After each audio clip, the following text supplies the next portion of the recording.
The latest reboot is trying to be a missing link, but it ends up being too much. Playing the Resident Evil 3 remake, which is called, confusingly, Resident Evil 3, is like watching a group of game developers try to rewrite their company's own past. It's fascinating but a bit uncomfortable. The history of the Resident Evil franchise is one of the most heavily reported stories in gaming. How it started as an attempt to recreate a spooky Nintendo game called Sweet Home, how it became rapidly dominant in a new genre that came to be called survival horror, how it had a subsequent identity crisis and went careening off into action movie nirvana before tumbling into action movie hell. The original Resident Evil 3, called Resident Evil 3 Nemesis, is a pivotal part of that history, but you wouldn't know that from playing it.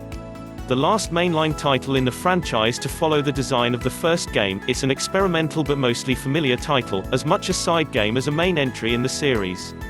The next numbered title, Resident Evil 4, would completely reinvent the franchise as an over-the-shoulder thriller, making Resident Evil 3 feel modest and somewhat unimportant in the grander history of the series in comparison, the odd child out. The new Resident Evil 3, following up on last year's fantastic Resident Evil 2 remake, modernizes the setting and story of Nemesis into a design as influenced by the games that came after it, particularly Resident Evil 4, as the games they're ostensibly remaking.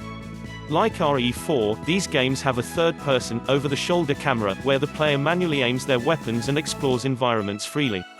This is in contrast to the original games, which were much more limited, relying on top-down fixed camera angles and characters that controlled like tanks.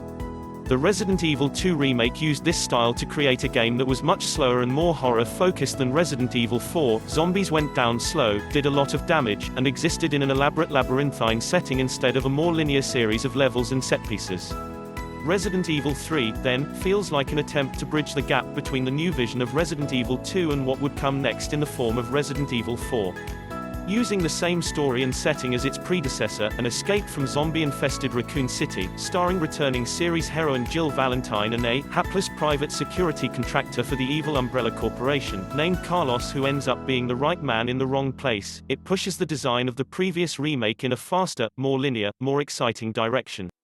This means the tight serpentine settings of Resident Evil 2 are abandoned, in favor of sprawling urban streets and a series of more isolated locations that are reduced to simple mazes and flashy set pieces. It also means that combat is much more important, with ammunition more plentiful and zombies relatively less interesting as a result. In last year's Resident Evil 2, you were almost never expected to triumph over the undead. Here, it's a foregone conclusion. Even Nemesis, the giant, hyper-competent and hyper-intelligent mutated zombie that spends all of Resident Evil 3's story chasing Jill Valentine, has gone from a systemic threat, a roaming enemy that the player could confront or flee from at their best judgment, to a scripted boss appearing at specific, linear intervals, reminiscent of Resident Evil 4's quick-time events. That's not to say this new Resident Evil 3 isn't entertaining. In iterating on all the successes of last year's Resident Evil 2, it is just as slick and playable as that game was, bolstered by beautifully moody settings and music. Fighting these zombies does feel good, and the small mazes have their satisfaction. But this game is always driving you forward, faster, never letting you linger in a place too long, never allowing you to struggle with a puzzle or risk getting lost.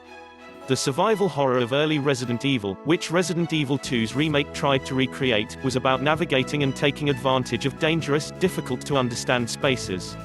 Police stations and mansions half collapsed, turned into death traps and filled with monsters.